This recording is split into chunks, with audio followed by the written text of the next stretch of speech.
¿Qué tal, hermanos? ¿Cómo están? Dios los bendiga. Muy buenas noches a todos. Gracias por estar con nosotros. Gracias por acompañarnos en esta transmisión más de Tiempo de Reunión. Gracias porque sé que muchos de ustedes han estado trabajando, han estado cansados durante la semana, han estado bien ocupados. Algunos de ellos hemos platicado por WhatsApp de a poco. Mil disculpas por algunos de que no les puedo contestar como se debe. Pero bueno, ahora sí tenemos una oportunidad de estar todos juntos repasando esta escuela sabática y en especial ahora, como ven, ya no está Roberto ni Leandro, está Carlos y estoy yo. Y para mí es un gusto poder estar con ustedes porque la verdad ha sido complicado, Carlos, juntarnos y tener estas transmisiones en vivo. Espero en Dios que podamos hacerlo pronto, hacer esto nuevamente y que, bueno, también me permita a mí estar con todos ustedes de manera presencial. Pero bueno, de momento, Carlos, vamos a estudiar la lección y vamos a estudiar ahora algo muy, muy especial. Pero bueno, preséntate, por favor. Y buenas noches, amigos y hermanos. Qué bueno que nos podemos reunir nuevamente para estudiar esta temática tan importante del libro de Apocalipsis, la revelación de Jesucristo. Y ya vamos para la tercera lección, así que permanezcan por ahí conectados con nosotros según vamos discutiendo poco a poco el mensaje a la iglesia en Éfeso. Así que eh, tenemos, ¿verdad? Muchas ganas de seguir aprendiendo, de considerar muchas cosas, de comparar escritura con escritura y así aprender. Obviamente, les vamos adelantando que esto es un repaso, no va a ser el estudio profundo, ni se van a poder leer todos los versículos. Eso se lo dejamos a ustedes, ¿verdad? Les recomendamos y les exhortamos a que hagan de esta lección, ¿verdad? Un estudio propio. Busquen esos versículos si quieren buscar más, si el Espíritu trae a sus mentes otros versículos que conecten con los que se proponen en la lección, pues háganlo porque realmente sé que va a ser de mucha bendición para ustedes. Y si ustedes encuentran algo que nosotros no hemos mencionado y que entienden que pueda ser de bendición, pues también lo puede compartir por ahí en los comentarios. Así que, Claro, ¿verdad? A la expectativa de la bendición de este repaso. tal cual. Y bueno, para las personas que están agregando a la transmisión, les agradecemos. Aquí va a estar apareciendo en este momento en pantalla la forma en cómo ustedes pueden descargar la escuela sabática. Hay dos formas, entrando a tiemporenom.com y hay una forma ahí sencilla para poder entrar, o escribiendo escuelatdr.com. Cualquiera de las dos formas, como sea más fácil para ustedes, pueden encontrar la lección, la pueden descargar y bueno, como dice Carlos, ya de manera personal poderse sumar al estudio que tenemos cada uno de nosotros semanal y bueno, profundizar. Y bueno, mañana va a haber bastantes transmisiones con respecto a esto, que bueno, que vamos a estar por ahí platicándolo luego, ¿no? Así que no queremos hacer más largo esto, queremos tratar de acortar lo que sea posible la lección para una hora, pero tratando de extraer de ella lo más importante. Así que, Carlos, ¿qué te parece si nos acompañas con una oración e iniciamos para ganar tiempo al tiempo? Seguro que sí. Los invitamos a orar. Nuestro buen Padre y Dios de amor, alabado y glorificado sea tu nombre. Gracias por la oportunidad que nos das de juntarnos. Gracias por tu palabra. Gracias por la revelación de Jesucristo que nos das. Pedimos que tú abras nuestra mente, nuestro entendimiento para poder comprender las cosas que tú quieres que entendamos y que recibamos en nuestros corazones para que guardando tu palabra tengamos acceso al árbol de la vida. Te pedimos, oh Dios, que, que bendigas también a nuestros hermanos en este repaso, que ellos puedan eh, también recibir la bendición que tú nos quieres dar a todos. Guíanos en el nombre de Cristo Jesús. Amén. Amén. Vamos a comenzar entonces a compartir la pantalla para que ustedes puedan siguiendo los textos. Y esta semana estamos hablando sobre mensajes a la iglesia de Éfeso. La verdad, siéndoles bien honestos, les invitamos a que hagan un repaso completo de eso. Esta lección en especial, Carlos, se presta para hacer varios temas. O sea, realmente varios temas. Hay varios puntos que me llamaron la atención que, bueno, vamos a irlo comentando de a poco. Pero bueno, vamos a comenzar. Y la primera pregunta, son varias que en las cuales vamos a reflexionar. Y la primera pregunta, Carlos, fíjate, dice, ¿qué debía hacer Juan? ¿Qué debía hacer Juan? Vamos a ver esto en Apocalipsis 2.1. Dice, ¿qué es un ángel? ¿De qué otra manera se traduce la palabra ángel? ¿A quiénes se les llama ángeles? Todas estas preguntas vamos a responderla y bueno, vamos a ir leyendo por lo menos para darle el contexto a esta primera pregunta. En Apocalipsis 2.1 que dice, escribe al ángel de la iglesia en Éfeso, el que tiene las 7 estrellas a su diestra, el que anda en medio de los 7 candelabros de oro, dice esas cosas. ¿Qué debía hacer Juan? Bueno, tenía que escribir algo muy importante. ¿Para quién? Para Éfeso. Ahora la pregunta que sale, ¿qué es un ángel? Y bueno, por lo menos aquí se habla de que esta iglesia tiene un ángel. Y en Hebreos 1.14 dice que no son todos espíritus ministradores enviados para servicio en favor de los que serán herederos de la salvación. Aquí nos está contestando de que por lo menos en este contexto de Apocalipsis 2.1 para Efeso, este ángel tiene que ver directamente con alguien que está ministrando, Carlos, alguien que está al frente de esta iglesia, y eso lo vamos a ver en todas las demás lecciones que vamos a repasar con respecto a cómo se expresa la Biblia. Y de qué otra manera se puede traducir esta palabra. Vamos a ver lo que dice en Hebreos 1.7. Ciertamente de los ángeles se dice el que hace a sus ángeles espíritus y a sus ministros llamas de fuego. Y en Salmos 104.4 dice el que hace a sus ángeles espíritus y sus ministros fuego flameante. Entonces, ¿cómo podemos entender a los ángeles en este contexto? Bueno, vamos a entender entonces de que esta carta estaba dirigida al ángel de Éfeso, que significa que este ministro, esta persona que estaba a cargo, necesitaba escuchar este mensaje importante que estaba siendo revelado. ¿Revelado por quién? Por Cristo. ¿A través de quién? A través de sus profetas, que es algo que habíamos estudiado en las primeras lecciones. Y dado muy especial a Éfeso. Y bueno, lo que dice Mateo 11:10 dice, porque este es de quien está escrito, he aquí yo envío mi mensajero delante de tu faz, el cual preparará tu camino delante de ti. Entonces, en esta primera pregunta estamos resolviendo que este mensaje tiene una importancia, tiene que llegar a Éfeso, tiene que llegar a su ángel, tiene que llegar a su ministro, tiene que servir a través del ministro a su pueblo. Entonces, este es el primer contexto y esto nos va a ayudar no solamente para esta lección, Carlos, sino también para todas las lecciones que vienen en próximas semanas, hablando acerca de quién es este ángel, quién es esta persona, a quién va dirigido. Entonces, eso está muy sencillo de explicar, de entender. No sé, Carlos, si tienes algún comentario más sobre esto. Solo añado que en capítulo 1, el versículo 1, cuando dice la revelación de Jesucristo, que Dios le dio para manifestar a sus siervos las cosas que deben suceder presto, y la declaró enviándola por su ángel a Juan su siervo. Entonces vemos de nuevo, solamente en forma de repaso, que Dios le dio a Jesucristo la revelación y Jesucristo la manifiesta por medio de su ángel a Juan para que sus siervos, que puede ser que esos siervos se refieran también a estos ministros de las iglesias, ¿no? En este caso, la iglesia de Éfeso. Solamente quería añadir eso. Sí, en ese orden evangélico, ¿no? Entender cómo está, o sea, la iglesia no está desamparada, no debería de estar en una situación en donde cada quien jala por su lado. No, hay un orden como tal. Y yo sé que en la actualidad tal vez no exista por ahí esta última parte, ¿no? De manera más concreta, ¿no? Esa parte de los ministros, yo lo sé. Y es posible que justamente esta reunión que estamos teniendo, Carlos, estamos sirviendo de ese mensajero, ¿no? De esos ministros a través de la tecnología. Pero siempre va a haber este orden evangélico en donde va a haber esta conexión con el cielo. Entonces hay que aprender a entender, ¿no? Hay que aprender a conocer también este mensaje.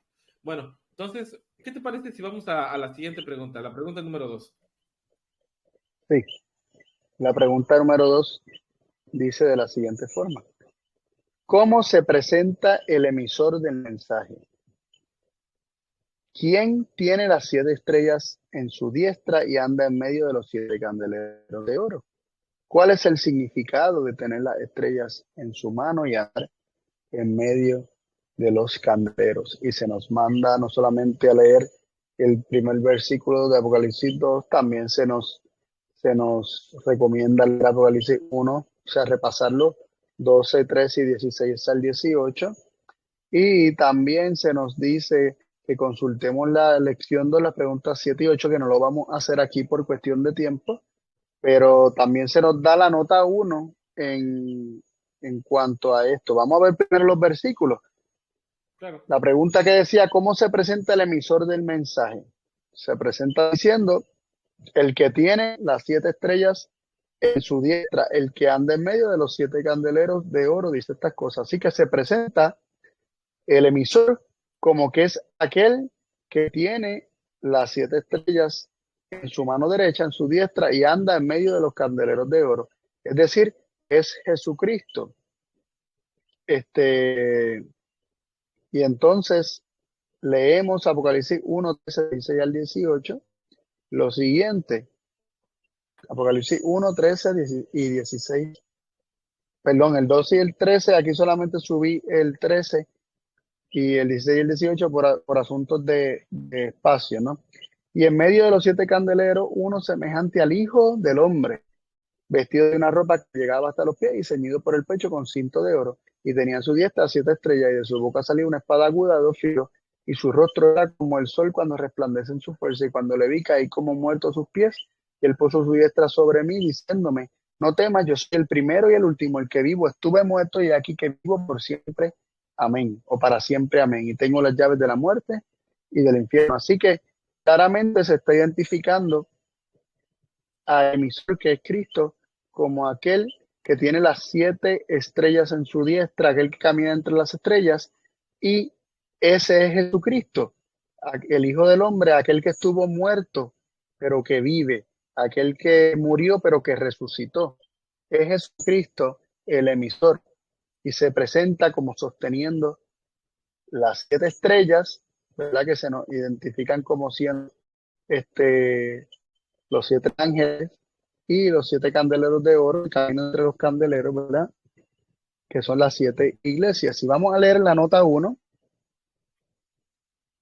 vamos a leer la nota uno que se encuentra en Hechos de los Apóstoles, y dice, Cristo fue presentado como sosteniendo las 7 estrellas en su mano derecha.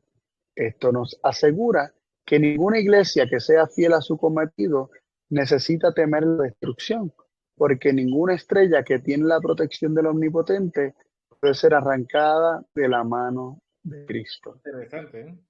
Ujú, ujú. Así eh, que no solamente se nos presenta a Cristo como el emisor, sino que dentro del mensaje que se quiere llevar es que aquel que cuida de su pueblo, aquel que cuida de sus siervos, que cuida de sus mensajeros, camina en medio de su pueblo, y ese mismo es el que está dando el mensaje a la iglesia en Éfeso. Sí, mira, me llama la atención sobre la pregunta que dice cómo se presenta, y es algo que no sé si me logro expresar bien, pero muchas veces todavía seguimos teniendo una concepción, un concepto, perdón, de Cristo como un Cristo como de papel, ¿no? O sea, como lo tienen en un folleto para niños, algo así. O sea, algo que está ubicado a su estancia aquí en la Tierra, pero como que encasillado a una figura, no sé si me explico, algo sin poder, algo que es un dibujo. Y acá se presenta como el que está en medio del candelero, el que tiene en su pecho un cinto de oro, que tiene la diestra, o sea, es un concepto totalmente distinto al que comúnmente las religiones nos pintan de un Cristo vencido, un Cristo crucificado, que, ok, vale, yo entiendo la idea que hay detrás, ¿no? Pero muchas veces parece que seguimos teniendo a Cristo así, como que ubicado en el pasado y no ubicado en un futuro en donde ahora Él tiene esa cualidad, siempre la ha tenido y está dispuesto a tenerte en tus manos. ¿No? Entonces, Y que está presente con su pueblo, o sea, y que está es un presente, Cristo exacto, presente. que no está en la historia, no está ubicado en los libros, no está ubicado fíjate cómo es la religión, ¿no, Carlos? La religión te presenta a un Cristo o bebé o muerto, pero nunca te presenta un Cristo con presente y sosteniéndote en su mano, ¿no? Con esa Ujú, capacidad de protegerte. Entonces, ujú. es un punto para poderlo ver también, ¿no? Y cómo nos considera como una estrella, ¿no? Algo que nos puede proteger. Y la pregunta 3 dice, ¿qué destaca el Señor sobre la iglesia de Éfeso? Bueno, vamos a ver entonces Apocalipsis 2, ¿qué es lo que dice? 2, versículos 2 y 3, que dice, yo conozco tus obras y tu trabajo y tu paciencia y que no puedes soportar a los malos y has probado los que se dicen ser apóstoles y no lo son y los has hallado mentirosos y has sufrido y tienes paciencia y has trabajado por mi nombre y no has desfallecido. ¿Qué es lo que destaca sobre la iglesia de Éfeso? Bueno, de que él los conoce o nos conoce. En el contexto de esta iglesia dice que le conoce, le tiene presente, puede ver su trabajo, su paciencia, cómo ha soportado los embates, y lo vamos a ver un poquito más adelante, ¿no? De aquellos malos ministros, malos pastores, que aprovechándose de muchas circunstancias, con engaños, tratan de obtener un beneficio sobre la iglesia, ¿no? Entonces, vemos que no solamente está presente, sino que está consciente de lo que está pasando, consciente de lo que está pasando con su pueblo y está al tanto.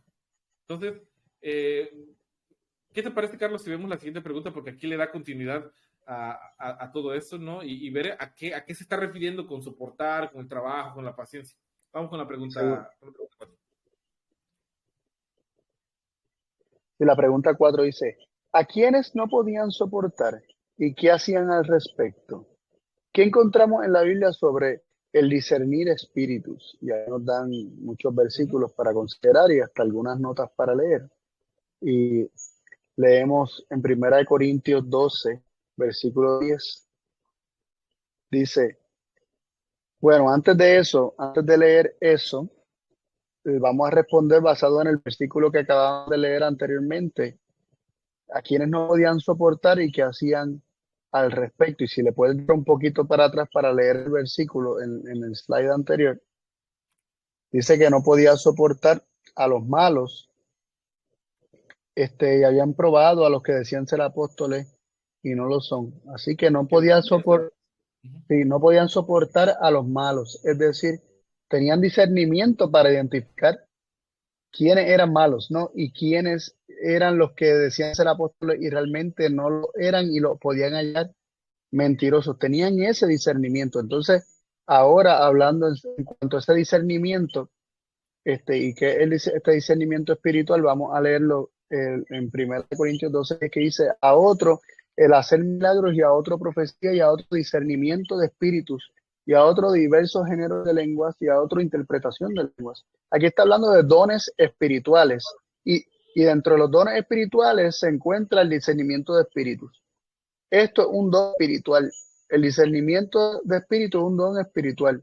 El discernir espíritu, el poder identificar y hasta diferenciar lo malo de lo bueno, es un don de Dios. Eso proviene de Dios. El hombre no sabe hacer esto por sí mismo. Es Dios quien da esto como un don. Así que esta iglesia inicialmente tenía este don. Esta iglesia inicialmente podía diferenciar y discernir estas cosas. También hablando del don de discernimiento, en Primera de Reyes 9, esto es la oración de Salomón, que dice, da a tu siervo corazón dócil para juzgar a tu pueblo, para discernir entre lo bueno y lo malo, porque ¿quién podrá gobernar tu pueblo tan grande? Ahí vemos de nuevo, se nos presenta que el discernir entre lo bueno y lo malo es algo que Dios puede dar. Y nosotros para poder recibirlo tenemos que tener un corazón dócil.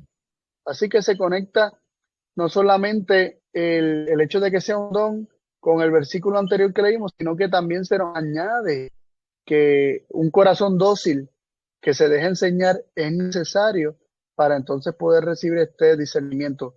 Un corazón indomable, un corazón duro, un corazón soberbio, un corazón que se cree que lo sabe, nunca va a discernir entre lo bueno y lo malo porque no reconoce que necesita que les sea revelado y que les sea enseñado lo que es bueno y lo que es malo. Pero el corazón dócil permite que el Señor nos enseñe a discernir entre lo bueno y lo malo. Y en Filipenses 1 del 9 y el 10 dice, y esto pido en oración, que vuestro amor abunde aún más y más en conocimiento y en todo discernimiento, para que aprobéis lo mejor, a fin de que seáis sinceros e irreprensibles para el día de Cristo. Así que hay que pedirlo en oración, y mientras más y más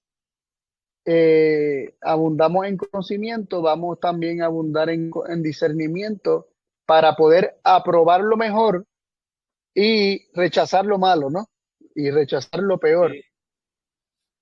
Mira, fíjate que me llama la atención este último texto que habla acerca, dice, el amor. Vamos a partir del amor. Debe abundar. ¿Y en qué debe de abundar? En el conocer. Y cuando tú conoces, cuando yo sé cómo se comporta mi hijo, sé cómo se comporta mi esposa, yo puedo discernir si alguien me da un comentario acerca de esta persona. Claro, somos humanos y los humanos tendemos a tener secretos, a fallar, a caer, pero estamos hablando de nuestro Salvador.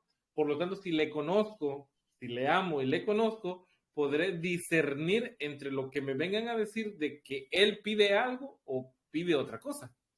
Entonces, eh, eh, el conocimiento tiene que ver con conocerle a él, como lo que hemos estado platicando durante esos meses aquí en Tiempo de Reunión, es conocerle, estar en comunión con él. Entonces, eso va a derivar en tener un discernimiento porque sé diferenciar entre lo que es mi Salvador y en lo que es otro espíritu. Sí, y vamos a leer las notas que siguen a continuación.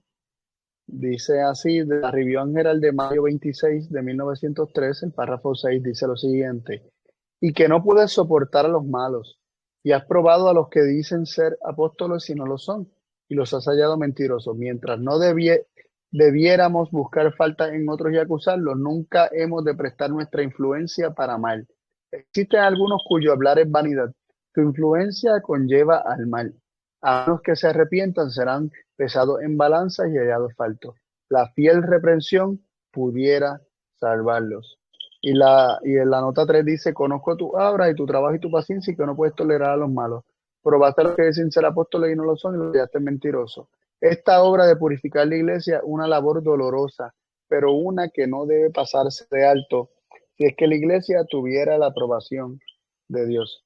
Y me llama la atención cómo se conecta este proceso del discernir quiénes son apóstoles y quiénes no, quiénes son los malos, hallar algunos mentirosos. Es un proceso por el cual los líderes, ¿no? Porque recordemos que en primera instancia esto es un mensaje al ángel de la iglesia en Éfeso, a los ministros, a los líderes, y se le deja saber que en sus manos está Una el, responsabilidad.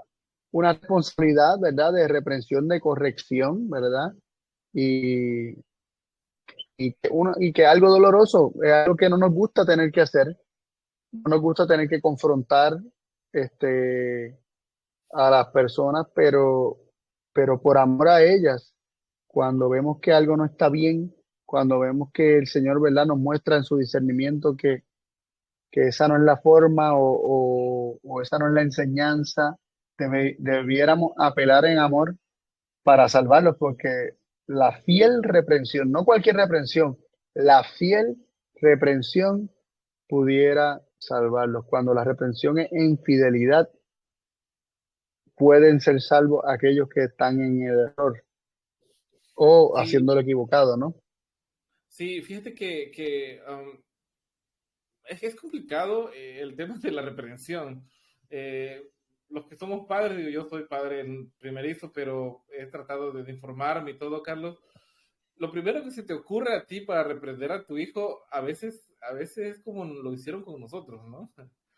Y agarras un cinturón y vámonos, ¿no? Pero en mi caso he estado tratando de hacer lo que se me recomienda, ¿no? Y cuando mi hijo está en un mal plan, por así decirlo, en los terribles dos que se le dice, voy, me acerco, le hablo, le hablo y le hablo, le hablo, y pareciera que un niño es un niño que no entiende, ¿no? Pero no es cierto, o sea, sí entienden a su nivel, ellos entienden lo que está pasando y le explica, ¿sabes qué? Mira lo que está pasando, este berrinche que hiciste, no lo debes de hacer.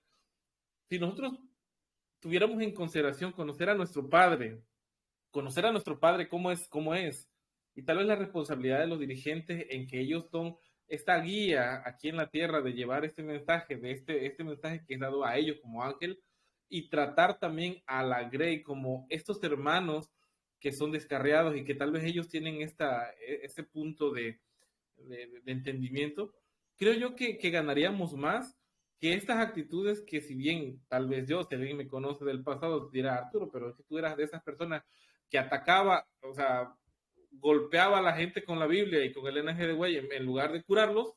Híjole, es cierto, uno se equivoca en el caminar en el caminar cristiano, pero yo estoy viendo aquí que, como dices, es tratar de rescatar, de hacer una reprensión con amor, es llevarlos al conocimiento y decir, mira, es que Él nos pide esto, Él es de esta manera y tú estás en este lugar, vamos a volver a caminar el camino de Cristo, ¿no? Entonces, eh, es importante ver cómo ha trabajado con paciencia. Dice que trabajó con paciencia.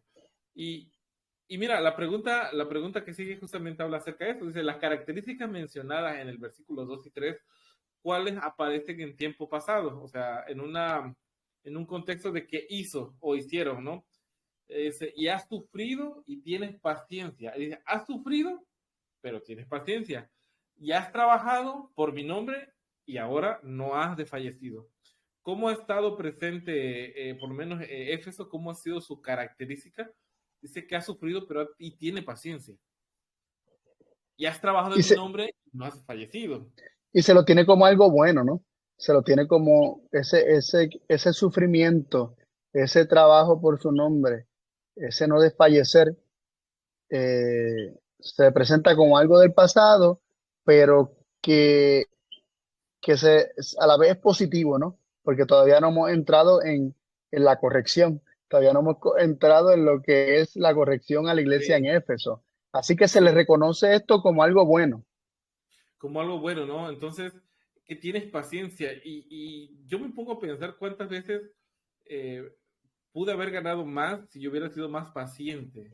Tal vez en el llamado de atención hacia alguien, hacia un hermano, hacia una hermana, hacia un amigo, no ser tan duro, no ser...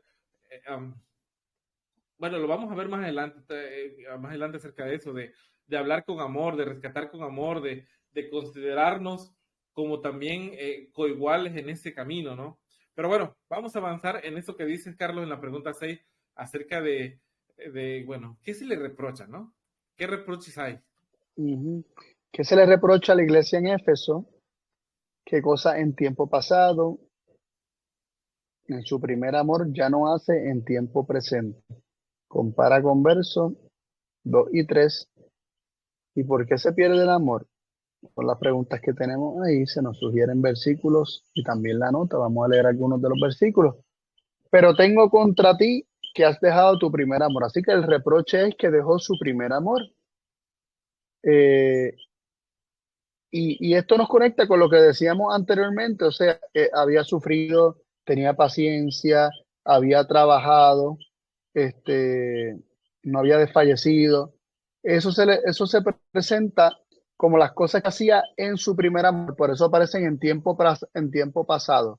Todavía le queda que es paciente, ¿no? Todavía le queda que es paciente, pero entonces dejó de ser sufrido, dejó de esas obras que hacía, eh, la abandonó, ya no son las mismas obras, porque ahora ya no está en ese primer amor, el cual generaba esas otras obras. Ahora se le dice, tengo contra ti que has dejado tu primer amor, es decir, dejaste ese amor y por lo tanto tus obras han cambiado al dejar ese amor. Por eso se presentaron esas otras cosas en el pasado. Ahora vamos a ver un poco acerca de cómo es que se pierde ese primer amor. En Mateo 24:12 se nos dice, y por haberse multiplicado la maldad, el amor de muchos se enfriará. Así que es la multiplicación de la maldad lo que hace que el amor se enfríe.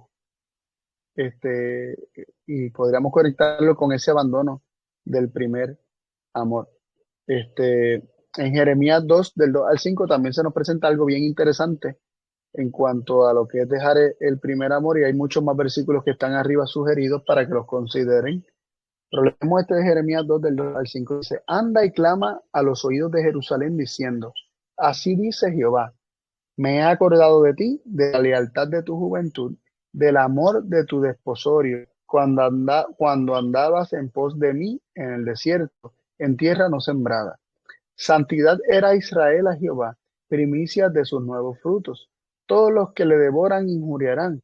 Mal vendrá sobre ellos, dice Jehová.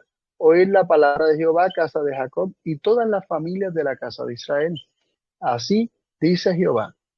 ¿Qué maldad hallaron en mí vuestros padres que se alejaron de mí y se fueron tras la vanidad y se tornaron vanos? Estos versículos están sumamente profundos porque Sí, se compara eh, o sea, la experiencia de Israel con la de Éfeso. O sea, para eso la traemos, ¿no? Hubo un momento donde había una lealtad de su juventud, había un amor de su desposorio cuando andaba en pos del Señor. Pero luego dice que el Señor les dice, ¿qué maldad hallaron en mí vuestros padres que se alejaron de mí? Hubo una lejanía y sé esta qué lejanía, cosa los motivó, ¿no? sí, Para tener ¿qué esta maldad, actitud. qué de malo le hice para que se alejaran de mí? Se fueron tras vanidad y se tornaron vanos. Entonces, vimos en Mateo 24:12 una relación entre la maldad y el amor enfriándose. Y aquí el Señor diciendo, ¿qué maldad hallaron en mí que se alejaron de mí? O sea, cuando nosotros tenemos también falsos conceptos de Dios, nos alejamos de Él. Sí. Y Entonces, y obviamente esto es fácil pensar, perdóname que te interrumpí ahí, es fácil pensar, por ejemplo, en Adán y Eva. Cuando su exacto. concepto de Dios cambió, se alejaron de Él, se escondieron de Él. Y yo podría decirles, pero ¿qué yo les hice para que se escondan de mí? Y la misma pregunta podría ser dirigida a ellos, pero no fue algo que Él les hizo, fue que ahora en sus mentes Dios es diferente y eso lo hace alejarse, su amor se enfría, ya no andan en el amor de su esposorio, en la lealtad de su juventud, ¿no? Porque eh, su concepto de Dios es malo, no es bueno. Entonces, eso hace que haya un distanciamiento para con Dios. Y precisamente Dios le está presentando este concepto a la iglesia en Éfeso, cuando les dice, has dejado tu primer amor. Mira, y se me vino también a la mente lo que este versículo acerca de se multiplicó la maldad, entonces el amor se enfría. Entonces, um, voy a generar un contexto, ¿no? Tal vez tú que me estás escuchando te sientes frío, o sea, te sientes como que ya no te llena, ya no te jala, ya no te sientes entusiasmado como antes por la palabra de Dios. Pero si analizas un poco, si haces en retrospectiva, te das cuenta que ese enfriamiento que tienes ahora justamente es por un pecado que has acariciado, por algo que has tenido en estos días, que ha generado eso como consecuencia. Pero ahora viene algo de lo cual casi todos caemos en eso, ¿no? Te alejas. ¿Cómo? Como el joven que pide su herencia, este hijo pródigo y se va. O sea, una vez que se entera de que está mal, se queda ahí y no regresa hasta que reconoce que su padre puede aceptarle. Entonces, esta maldad en Éfeso hizo que su amor se enfriara. Y eso conecta con la siguiente pregunta que tenemos, la 7 que dice, ¿qué recomendación hay para la iglesia en esta condición? Bueno, dice, recuerda por tanto de dónde has caído y arrepiéntete. O sea, está hablando acerca de que retomemos nuevamente el concepto correcto de nuestro Padre. No estamos hablando acerca de que nos revolquemos y una y otra vez en el pecado, sino que entendamos que de caer tenemos un lugar a donde ir, de dónde podemos, a dónde podemos acudir. Es por eso que hablaba también en primera instancia de esta capacidad de discernir, que si es regresar a de donde has caído, entonces recuperarás ese discernimiento para que la próxima vez no te sorprenda esa debilidad que ahora te ha traído a este punto. Dice, y haz las primeras obras. ¿Cuáles? Bueno, las que nos había comentado Carlos. Pues si no, vendré pronto a ti y quitaré tu candelero. Y esto yo creo que nos debe de preocupar. si actualmente tienes esta condición, te ves identificado por sentirte frío y que tal vez, ojalá que no sea así, tienes la costumbre de todos los viernes sintonizarnos, yo te agradezco, pero es posible que sea eso, una costumbre, y estés aquí presente por una costumbre, pero realmente no hay algo que te mueva y que te enganche en Cristo. Bueno, eso se llama frialdad y es posible que una maldad ha generado esta separación. Bueno, ese viene un comentario para todos nosotros, Carlos. Recuerda de dónde has caído, regresa a tus primeras obras. ¿Por qué? Porque se va a quitar tu luz que hay en ti. Entonces, este es mi temor. Este es algo de lo cual a mí me preocupa, ¿no? Pero bueno, te dejo, Carlos, con la siguiente pregunta que tiene que ver con el arrepentirse, con lo que... Está muy interesante esta pregunta, da para comentarlo, ¿no? Bueno, yo ya entendí, Carlos, que estoy en esta situación. ¿Cómo me arrepiento? Si nos dice precisamente la pregunta número 8, ¿cómo el arrepentimiento según Dios? ¿Cómo somos guiados al arrepentimiento? ¿A quiénes llama Jesús al arrepentimiento? Y se nos llama a comparar lo que nos hace perder el amor con lo que nos hace arrepentirnos. Y vamos precisamente a hacer eso. Leemos en 2 Corintios 7, del 9 al 10, dice, ahora me gozo, no porque hayáis sido contristados, sino porque fuisteis contristados para arrepentimiento, porque habéis sido contristados según Dios, para que ninguna pérdida padecieseis por nosotros, porque la tristeza que es según Dios produce arrepentimiento para salvación, de que no hay que arrepentirse, mas la tristeza del mundo produce muerte. Aquí vemos que se nos dice que el arrepentimiento según Dios un arrepentimiento del cual, ¿verdad? Que tiene que estar vinculado con una tristeza que es según Dios, ¿verdad? Que un dolor por haber hecho el mal, este, y es para salvación. Es un arrepentimiento que conduce a salvación, una tristeza que conduce a salvación, es un dolor por haber pecado que te lleva a la salvación, pero se contrasta con el arrepentimiento o la tristeza de este mundo, donde se nos dice que la tristeza del mundo produce muerte. ¿Por qué produce muerte la tristeza del mundo? La tristeza del mundo es la tristeza por un falso arrepentimiento, porque se siente un dolor por las consecuencias del pecado, pero no por el mero hecho del pecado, pero la tristeza según Dios que lleva arrepentimiento para salvación es la tristeza por el pecado, la tristeza por porque se comprende lo que hemos hecho, se comprende este, que se ha traicionado a Dios, se comprende que hemos estado en rebeldía contra el gobierno de un Dios que es amor y totalmente justo, y, y por amor a lo que es la justicia y la verdad, sentimos dolor eh, por haber traicionado así a nuestro Padre Celestial. Pero la tristeza del mundo produce muerte. ¿Por qué? Porque simplemente una tristeza y un falso arrepentimiento por miedo a las consecuencias del pecado. Ahora la pregunta que nos dice que cómo somos guiados al arrepentimiento, nos dice Romanos 2:4, o menospreciáis la riqueza de su benignidad y paciencia y longanimidad, ignorando que la bondad de Dios te guía al arrepentimiento. Así que somos guiados al arrepentimiento por medio de la manifestación de la bondad de Dios. Es decir, nosotros nos arrepentimos cuando cuando se nos revela la bondad de Dios. Y Cristo Jesús, aunque no está aquí, ¿verdad? Aparece creo que en Hechos 5:31 que dice que Cristo es quien da a todos arrepentimiento y perdón de pecados. El poder arrepentirse viene de Dios por medio de Cristo y es al revelarnos la bondad de Dios que somos guiados por Cristo al arrepentimiento. Y Lucas 5:32 se nos dice también que Jesús llama al arrepentimiento a los pecadores, a todo el que se reconoce como pecador. Es decir, y no hay ningún justo. Dice que no ha venido a llamar a justos, sino a pecadores al arrepentimiento. Pero no hay ni a un justo, ni a un uno, nos dice el libro de Romanos. Ni siquiera uno hay. Entonces, realmente todos somos pecadores y todos estamos siendo llamados a arrepentimiento, pero no todos estamos conscientes de nuestros pecados, no todos nos consideramos pecadores y todo aquel que se reconoce como pecador tiene que entonces entender que este llamado es para él, que Cristo está llamando al arrepentimiento y Cristo está revelando la bondad de Dios para que te arrepientas, para que te des cuenta de, de que te has revelado sin ninguna razón contra un Padre que es amor.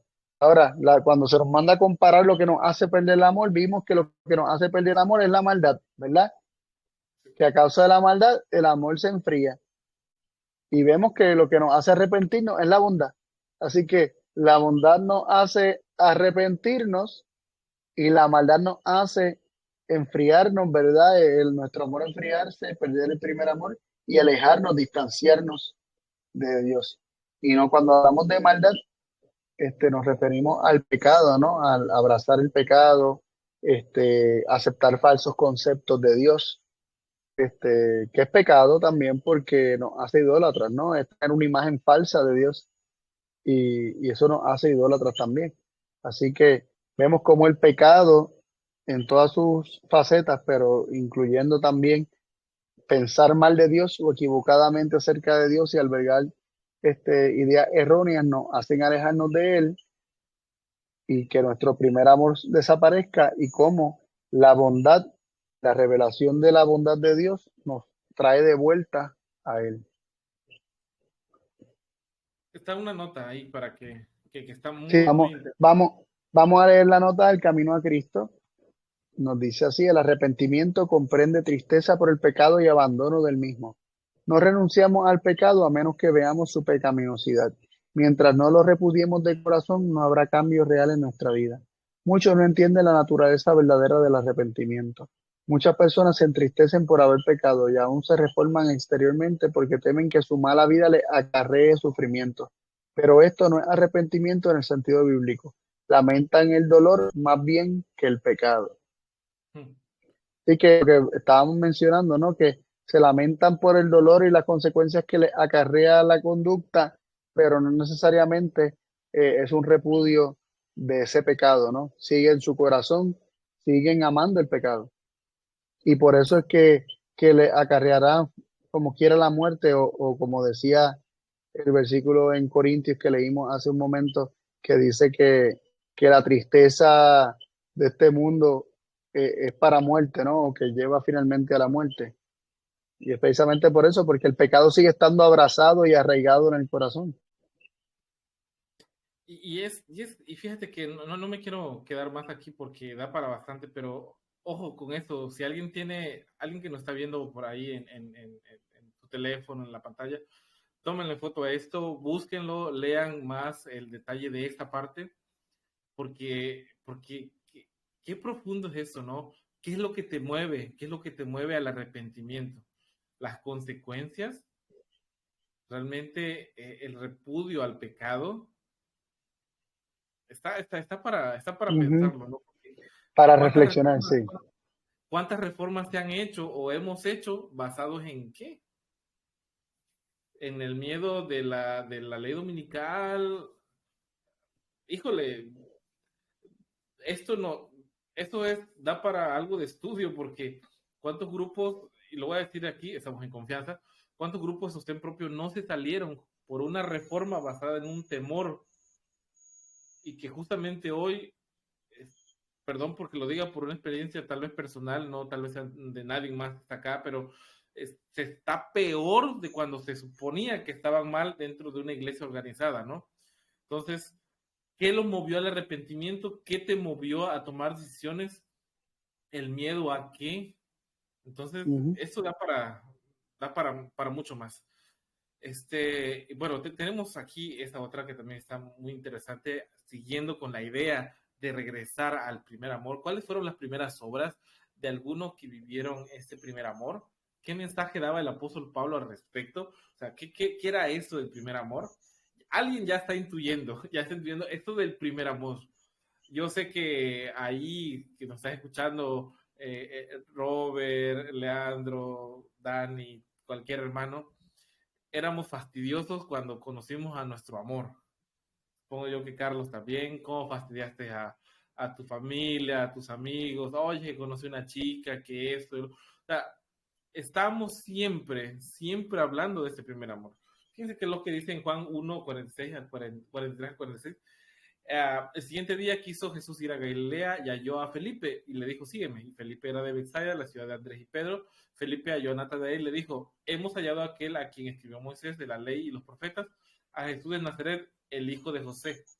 Y Natanael le dijo, ¿de Nazaret puede salir algo bueno? La verdad no fue como que muy convincente aquí Felipe, por todo el contexto que le dio y el prejuicio que tal vez podía existir, pero le dijo, tú ven y ve, ven y ve. ¿Qué es lo que estaba haciendo aquí Felipe? Estaba regresando a las bases, a compartir este amor, a compartir ese asombro que él tenía.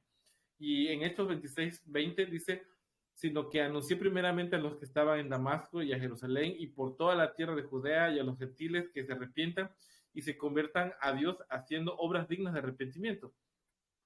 ¿Qué es lo que estaba pasando acá? Es de que se estaba dando de esa impresión que se tenía de haber descubierto al Padre y al Hijo, aquel que te puede dar la salvación. Y hablo por mí cuando entiendo de que al entender el mensaje del carácter de carácter de nuestro Dios, le soy sincero, siento que me enganché de nuevo con poder predicarle a más personas con mayor facilidad que en otra etapa de mi vida en donde tal vez yo decía, bueno, y este alegato doctrinal que tengo en mi cabeza, ¿cómo le va a servir a un borrachito que está en la calle, no? Entonces, ¿por qué? Porque justamente las primeras obras, ese amor, ese primer amor, eso que nos mantiene unidos en la impresión de nuestro Padre, eso va a servir a las personas. Ujú. Y pues bueno, vamos a ver cómo están descritas estas obras, según el apóstol, en la siguiente pregunta, Carlos. Sí, la pregunta número 10 dice lo siguiente: ¿cómo son descritas estas obras por el apóstol Pedro? ¿Cuán necesario es recibir esta amonestación aún estando en la verdad presente? Y leemos 2 de Pedro 1 del 5 al 12, dice así: vosotros también, poniendo toda diligencia en esto mismo, añadid a vuestra fe virtud, y a la virtud conocimiento, y al conocimiento templanza, y a la templanza paciencia, y a la paciencia piedad, y a la piedad amor fraternal, y al amor fraternal caridad. Porque si en vosotros hay estas cosas, si abundan, no os dejarán estar ociosos ni estériles en cuanto al conocimiento de nuestro Señor Jesucristo. Así que hasta ahí paramos un momentito y vemos que cómo son descritas estas obras por el apóstol Pedro. Dice que hay un proceso, ¿no? Esto se conoce como la escalera de Pedro, donde a la fe se le añade virtud y todo esto, o sea, llegando hasta el amor, hasta el ágape, que aquí en esta versión dice caridad. Dice, si están estas cosas en nosotros y abundan, el que esté el amor, el que esté prácticamente lo que es el fruto del Espíritu completo en su plenitud, no vamos a estar ociosos ni estériles en cuanto al conocimiento de nuestro Señor Jesucristo. Vamos a estar siempre compartiendo el conocimiento de nuestro Señor Jesucristo. El amor de Cristo nos va a constreñir, nos va a impulsar, nos va a mover y no vamos a estar ociosos ni estériles en cuanto al conocimiento de Cristo. Ahora, seguimos leyendo. Pero el que no tiene estas cosas tiene la vista muy corta, es ciego y se ha olvidado que fue purificado de sus antiguos pecados. Por lo cual, hermanos, procurad tanto más hacer firme vuestro llamamiento y elección, porque haciendo estas cosas no caeréis jamás, porque de esta manera os será abundantemente administrada la entrada en el reino eterno de nuestro Señor y Salvador Jesucristo. Por esto yo no dejaré de recordaros siempre estas cosas, aunque vosotros las sepáis y estéis afirmados en la verdad presente. Así que es sumamente necesario recibir esta amonestación, específicamente a aquellos de la verdad presente, tanto que Pedro dice que nunca va a dejar de recordarnos siempre estas cosas, que la clave se encuentra en un crecimiento espiritual de recibir del Espíritu todo el fruto, al punto de que el amor de Dios se ha perfeccionado en nosotros y este amor nos impulsa siempre a compartir con los demás el conocimiento que hemos tenido de nuestro Señor Jesucristo. Y dice que el que no tiene esas cosas, el que no tiene todo lo que es el fruto del Espíritu y todo esto que se mencionó aquí, que ha de impulsar al cristiano a predicar, es porque está ciego y porque se olvidó de algunas cosas, ¿no? Tiene su vista muy corta y, y ¿cuál es la consecuencia? Termina cayendo en sus pecados pasados, vuelve a caer en sus pecados del pasado. Entonces, la exhortación nos lleva a, a recordar siempre eh, cómo funciona esto, ¿no? Que primero tenemos que ser llenos del Espíritu y esto es lo que nos va a llevar a inevitablemente no estar ociosos ni estériles en el conocimiento del Señor Tal Jesucristo. Pero cual. a veces queremos forzar la cosa, ¿no? A veces queremos hacer sin tener estas cosas y, y hacemos por simplemente cumplir, no necesariamente porque sea un gozo y una alegría, porque no nos podamos quedar callados. Muchas veces lo que compartimos es lo que, sin tener estas cosas, sin tener la caridad, sin tener eh, todo lo que se menciona aquí, dentro de lo que es la escalera de Pedro, muchas veces lo que hacemos es, como mencionaste hace un rato, entrarle a golpe a la gente con la Biblia y pensamos que estamos haciendo lo correcto y hacemos reprensiones y siempre estamos viendo el pecado en los demás, y tratando de señalar siempre el pecado en los demás cuando, cuando no estamos compartiendo el Evangelio, no estamos compartiendo el conocimiento de nuestro Señor Jesucristo. ¿Y cuál es el conocimiento de nuestro Señor Jesucristo? El verdadero carácter de Dios. Nadie conoce al Padre sino el Hijo y a quien el Hijo lo dé a conocer. El conocimiento de nuestro Señor Jesucristo es el conocimiento de Dios, de quién es Dios. Y si nosotros somos perfeccionados en caridad, es decir, en amor, naturalmente vamos a querer dar las buenas noticias, las buenas nuevas, el Evangelio eterno de quién es Dios.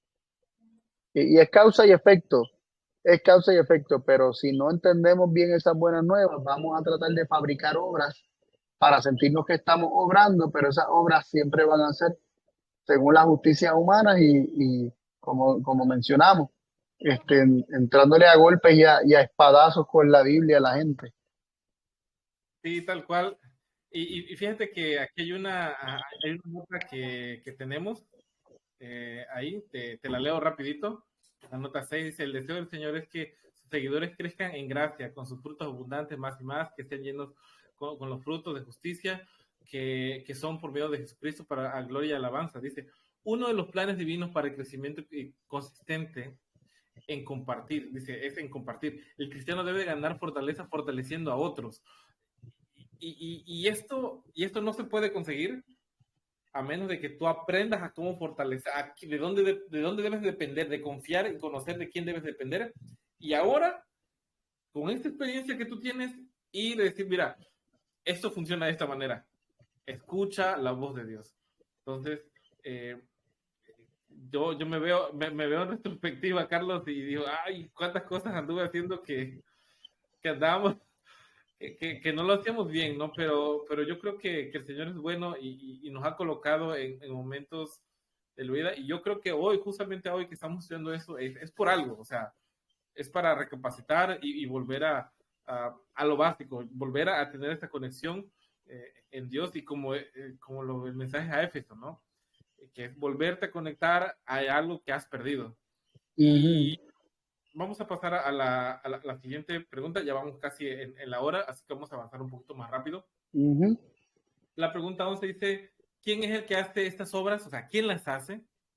Justamente es lo que estamos tratando de decir, ¿no? Bueno, ya entendí, Carlos, ya entendí, Arturo. Tengo que rezar lo básico, pero es que ¿cómo le hago? O sea, me siento mal, me siento frío, me siento desconectado.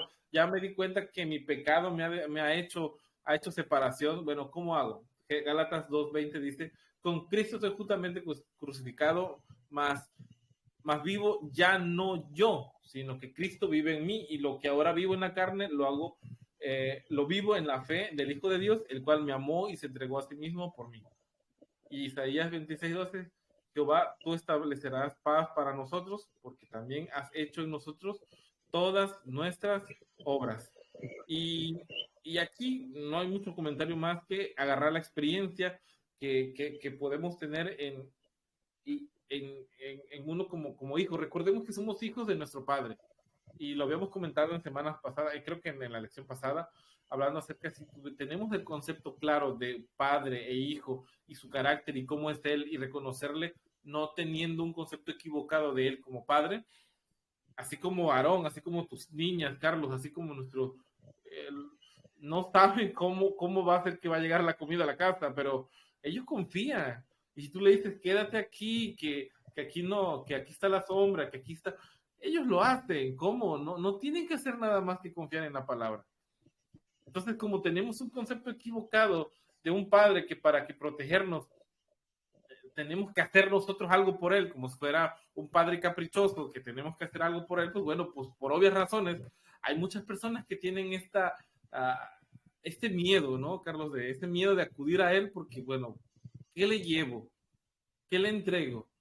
Y aquí dice, ¿quién es el que hace esas obras? Las hace Cristo, reconociendo que él puede vivir dentro, dentro de nosotros.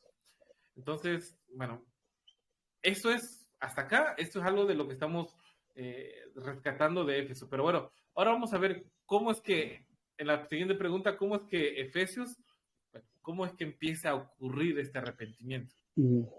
Dice, ¿qué ocurriría si la iglesia en Éfeso no se arrepiente? ¿Qué es lo que le ocurriría? ¿Dónde debiera estar el candelero iluminado? Y leemos Apocalipsis 2:5. Recuerda, por tanto, de dónde has caído y arrepiéntete y haz las primeras obras, pues si no, vendré pronto a ti y quitaré tu candelero de su lugar si no te hubieres arrepentido.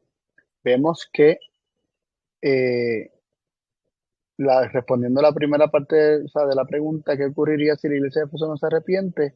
Dice que se le quitaría el candelero de su lugar si no se hubiese arrepentido.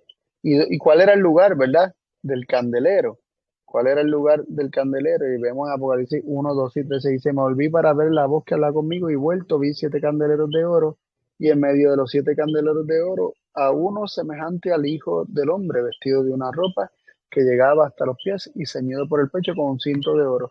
Vemos que los candeleros están en la presencia del Hijo del Hombre.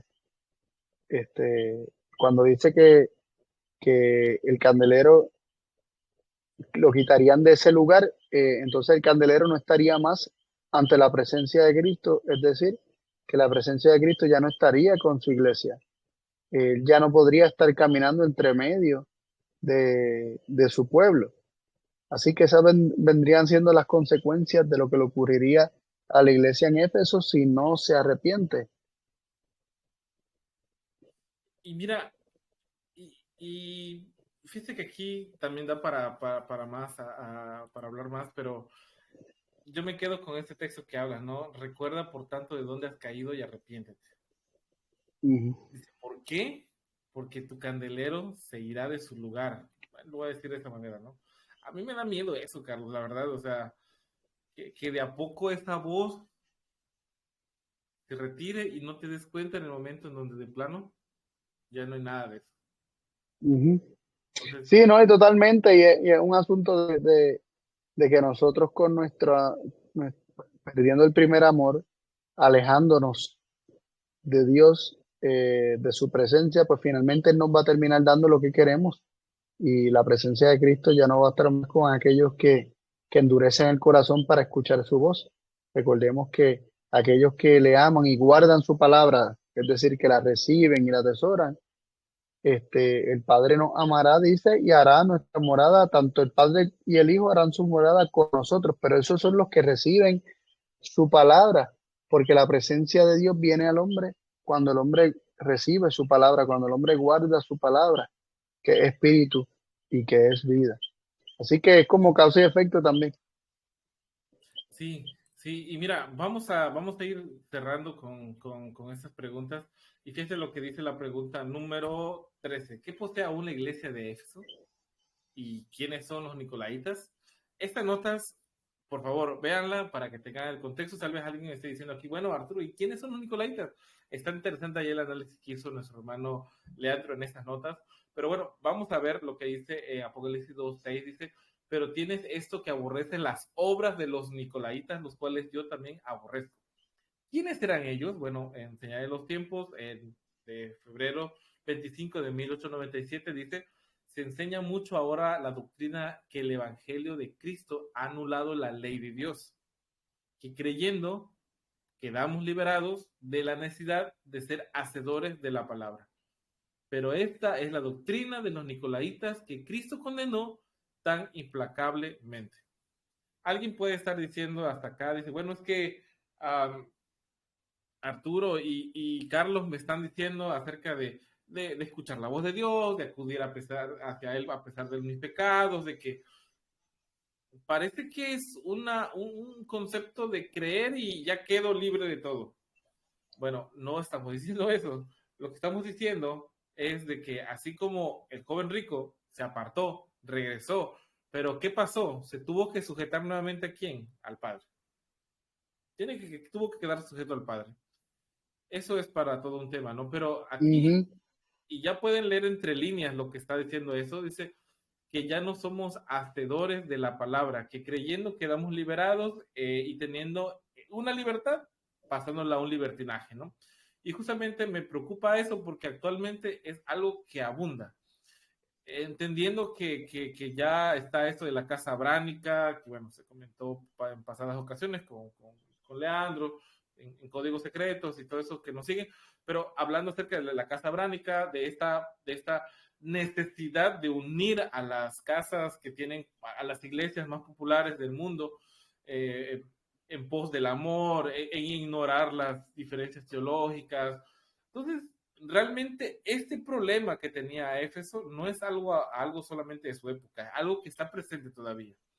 Pero ¿qué es lo que posee esta iglesia? A pesar de todos los errores que tiene, de que no considera a la doctrina de los nicolaitas. Es algo que también deberíamos tomar en cuenta y yo les recomiendo bastante lo que Leandro escribió para esta pregunta, porque nos va a hacer reflexionar del contexto también que estamos viviendo nosotros. Pero bueno, vamos a pasar a la siguiente, Carlos, porque también vamos a tener que comentarla brevemente, pero está muy buena la pregunta 14. ¿A quién debe oír la iglesia en Éfeso? Y se nos manda que comparemos esta respuesta con quien le habla a la iglesia según Apocalipsis 1.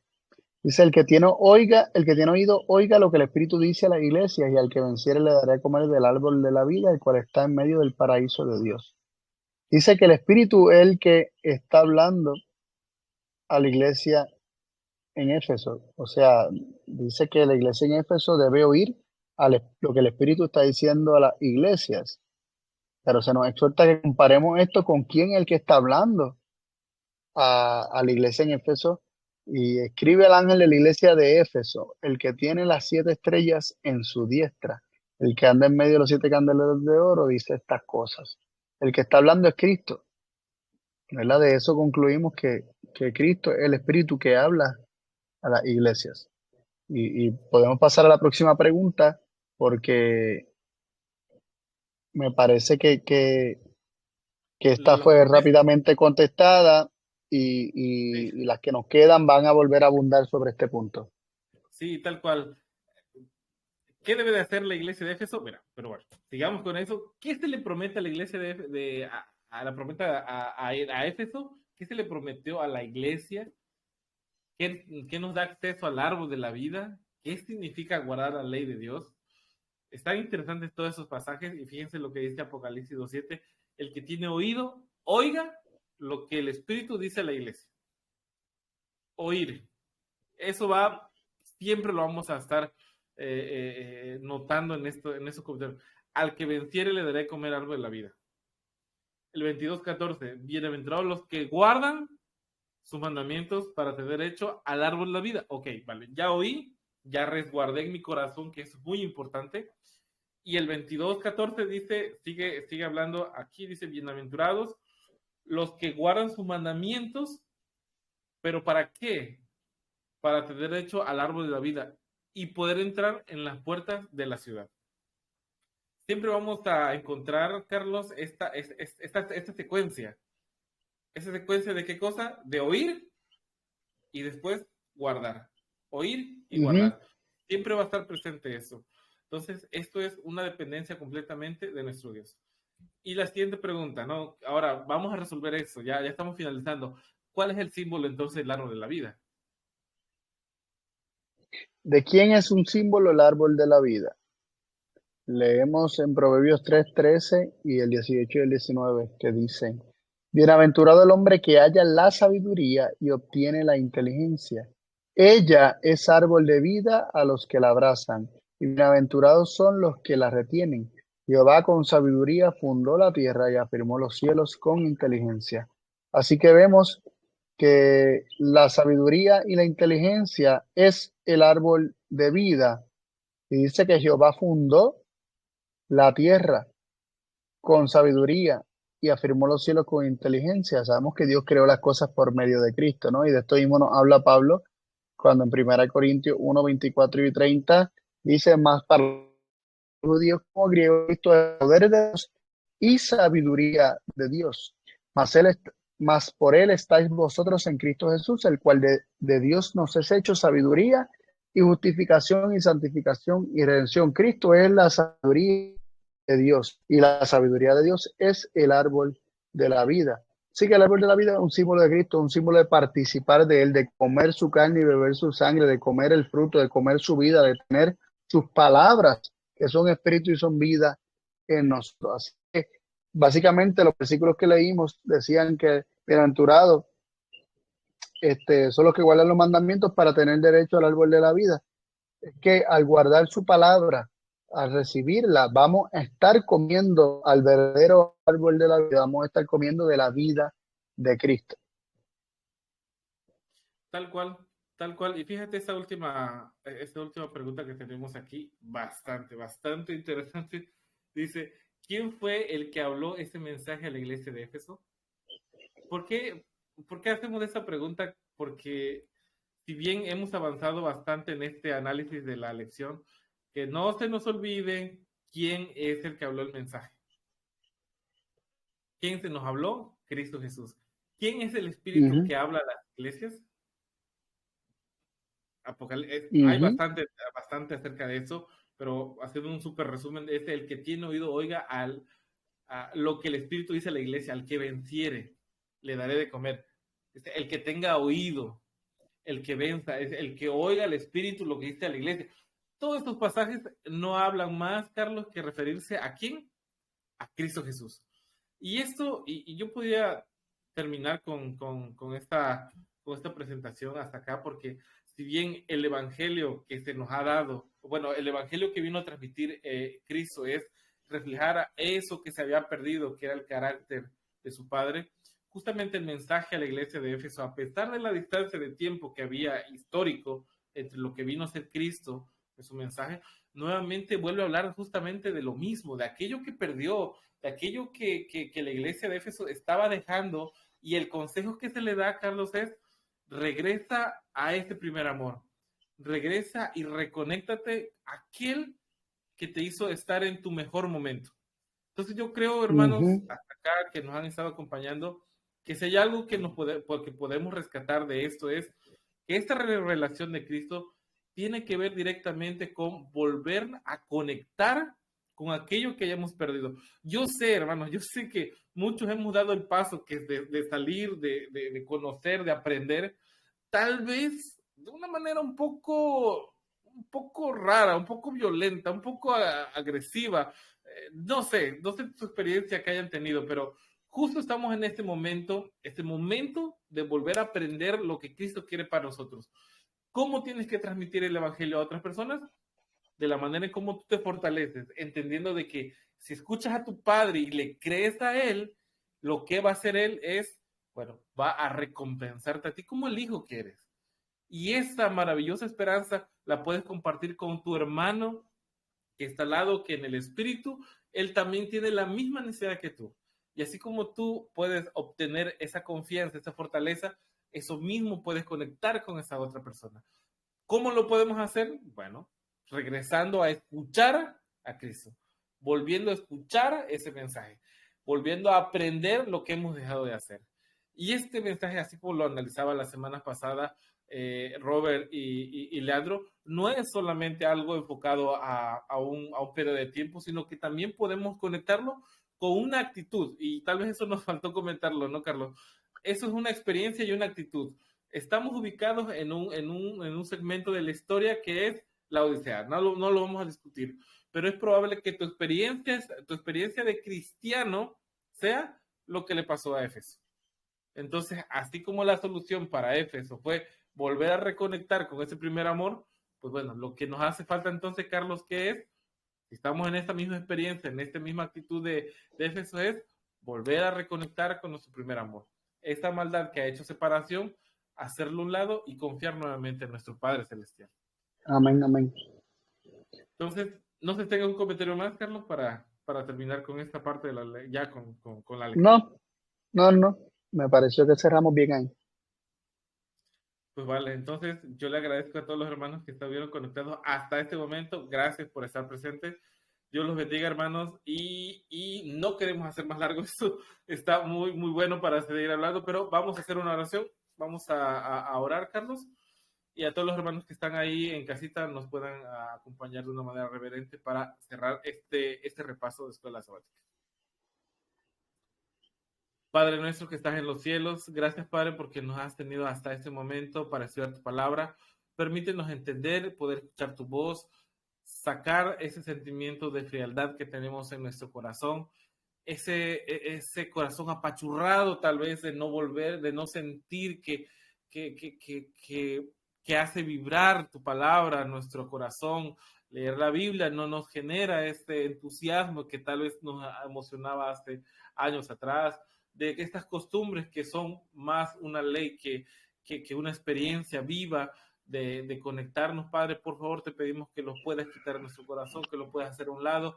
Hoy nos estamos dando cuenta que esa experiencia de Éfeso puede ser mi experiencia, es mi experiencia, es entender que mi maldad, mi pecado ha hecho que mi amor se enfriara y por lo tanto las cosas buenas que tú hiciste en mí y que fortalecieron otras personas ya no las hago, Padre. Así que te pido perdón, te pido por favor que puedas ayudarme a ver que el pecado es pecado y que no solamente tiene una consecuencia para mí de manera temporal en la tierra, sino que hay una consecuencia de desconexión permanente para la vida eterna. Así que Padre, perdónanos, acompáñanos, danos fuerza y que esta noche nos puedas ayudar a reconciliarnos contigo y con tu Hijo. Gracias Padre por todo, te lo pido todo en el nombre de tu Hijo, el Señor Jesús. Amén. Amén. Bueno, Carlos, bueno, hermanos, gracias por estar con nosotros. Dios los bendiga. Gracias, Carlos. Nos despedimos y recuerden descargar la lección. Está apareciendo aquí la forma en cómo se puede hacer la página. Así que, bueno, gracias a todos por este momento de adoración. Dios los bendiga, Buenas hermanos. noches. Amén. Buenas noches.